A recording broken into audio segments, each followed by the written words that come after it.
Hi, so let's talk about conflict this morning. It's a beautiful day, but over the last couple months or so, as we're starting to gear back up and head back into what we think is normal, but it's really our new normal, people are expressing anxiety because it seems like conflicts are happening again. Conflicts over how to manage time, conflicts over who's going to do what as we move into having to be out and about more, conflicts over just a lot of things, conflicts with our kids, setting boundaries. And you know that I love to talk about boundaries. So part of conflict is, are our boundaries clear? Now, caveat, this is not about resolving situations that are abusive, that are ongoing, that are about power and control, that are violent in the moment kinds of things. And this is simply about the day-to-day resistance we feel to having discussions about hard things, or having someone come to us with a discussion about something that we perceive is going to be hard for us to navigate.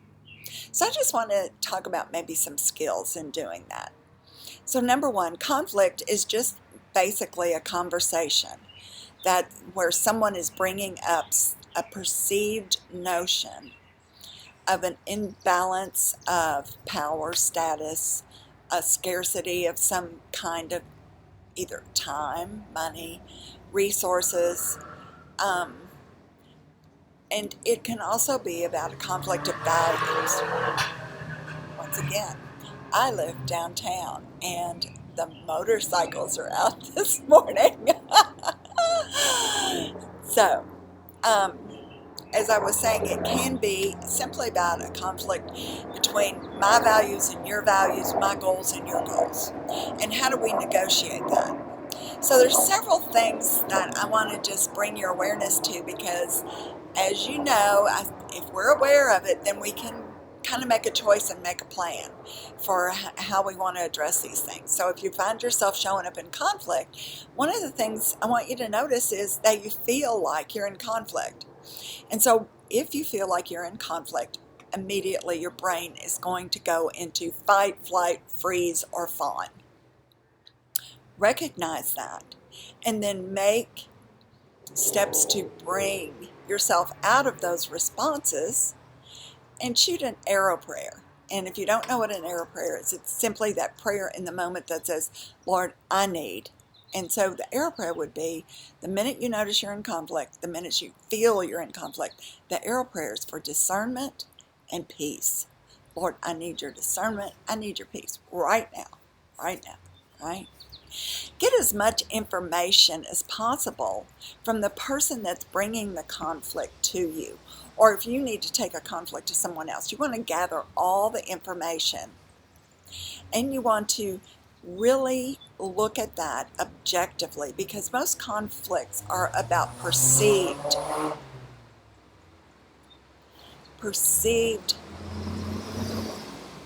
lack of power, status, um, a perceived scarcity of something, and a perceived knocking up against each other's goals or values, right? Once you realize what it is, if the person comes to you with a conflict, ask for some space so that you can reflect on their statements, gather information about what they're feeling, what they're thinking, and say, you know what, I have a call, I have something coming up, and I can see that this conversation is important to you, and I really think it's going to take longer than I have at this particular moment, and I want to devote my full attention to it. So can we set aside a time to come back and visit this?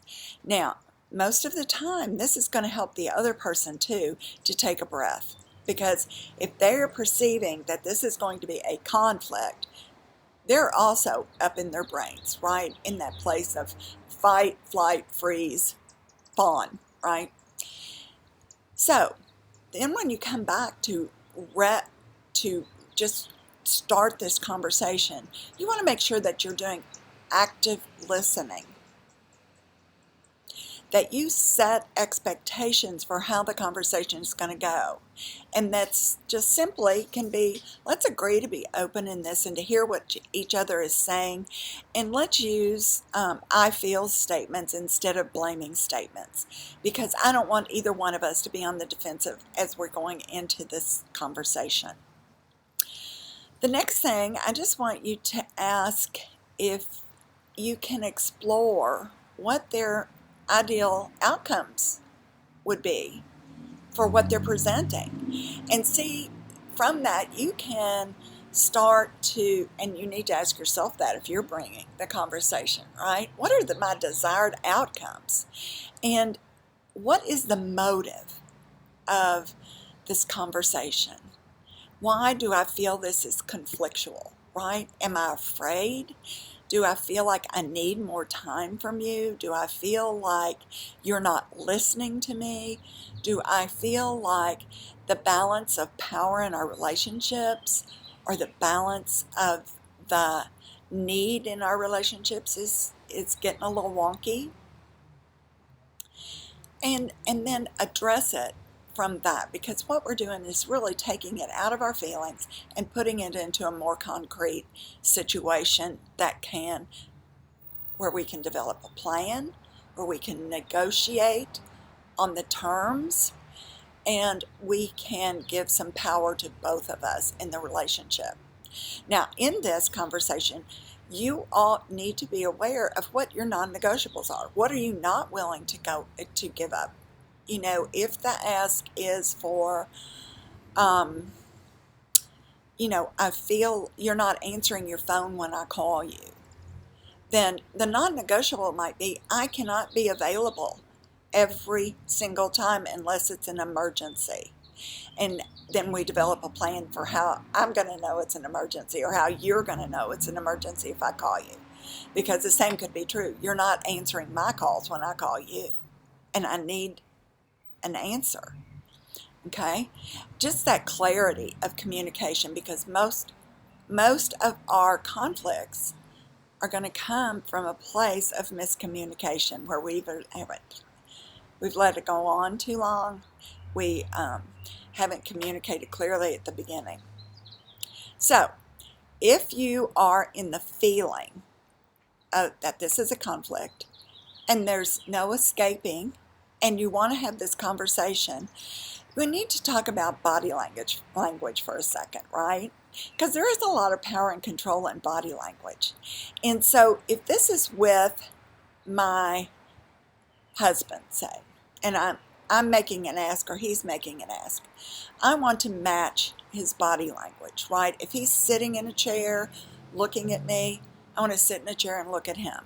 If he's standing at the counter, and I want to stand at the counter. If he is, if we're out walking, we're fine. But, we want that body language to sort of match, so that we're actually in the conversation. Okay? If it's with your child, you want to get on their level. You want to be face to face, eye to eye with them, so you can see and they can hear. They can see that you're interested. They can hear that you're speaking their language. And if you're making an ask of your child, you need to be in direct sight, and you need to be clear with your language without the emotion. And that's probably one of the hardest things in conflict, and we'll talk about that in just a second. I want to recognize what the problem is. I mean, what is bothering? If I'm taking my ask to someone else, what is bothering me? What is it? And is it something that is aligned with my values, with my goals? Is it bumping up against things that are important to me? Is it something that, and self-care can include a conversation. It can be about a date night, right? Okay, that can turn conflictual, because someone can say, I'm working as hard as I can, I'm doing all the things, give me some space. And then how can we honor that? as we define it to the other person, we want to use language that they can understand.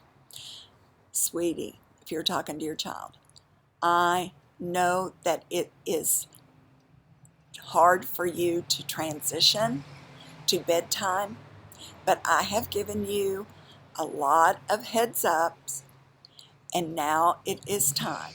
We do this every night.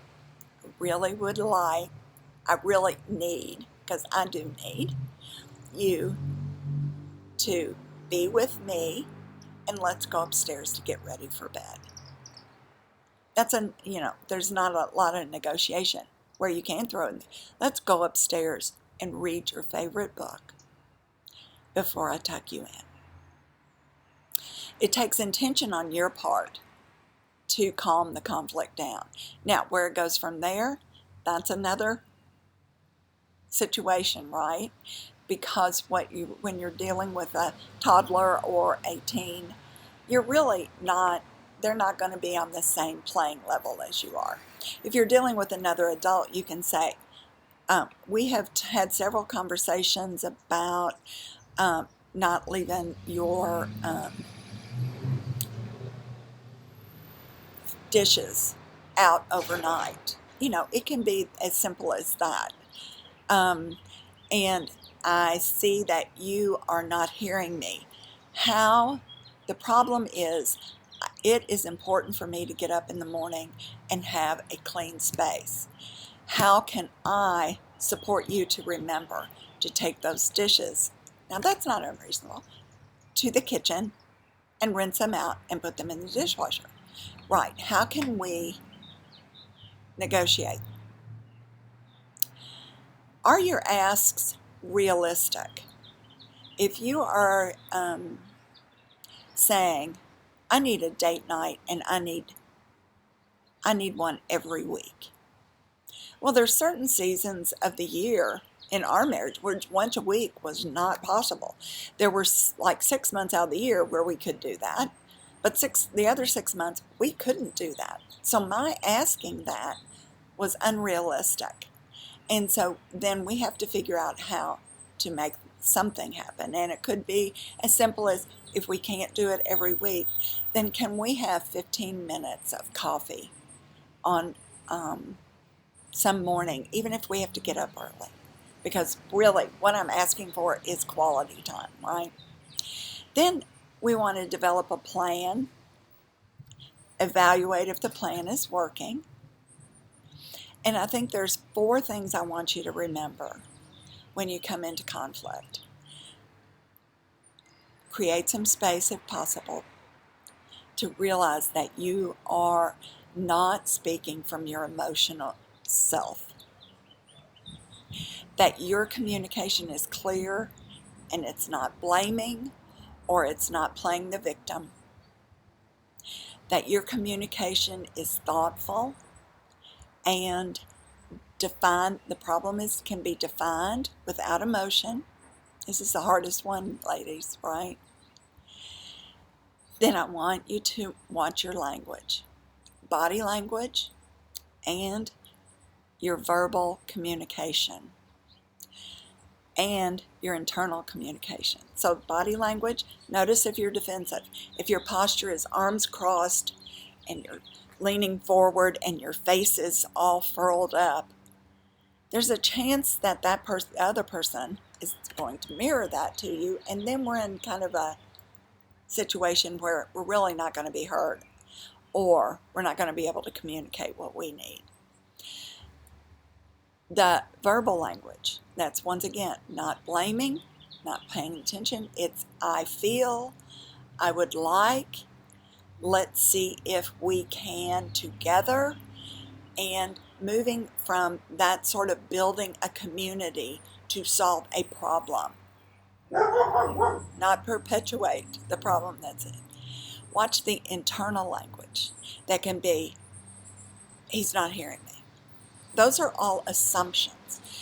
We don't know what he's hearing, what he's not hearing. We have to ask questions to clarify that. I'm not going to get what I want. Creates us to take a stance that's firmer or already fold into ourselves, right? I'm, once again, I'm just going to lose this battle and not get what I want. So I'm just asking you, pay attention, cool down, watch your language, body, verbal, and internal, that you aren't making assumptions, that you're not gearing up for something that's not really happening, and then don't react the same way that you have in the past. This always throws people. If I'm a stomper and you come to me and make an ask that really makes me feel like you're not giving me what I need, and I stomp out of the room, then I want to stop that.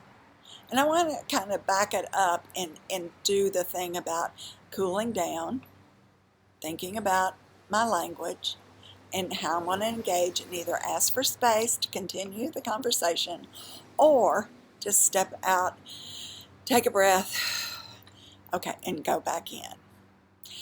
Focus on the longer term result that you're asking for rather than the immediate emotional context of the situation, right?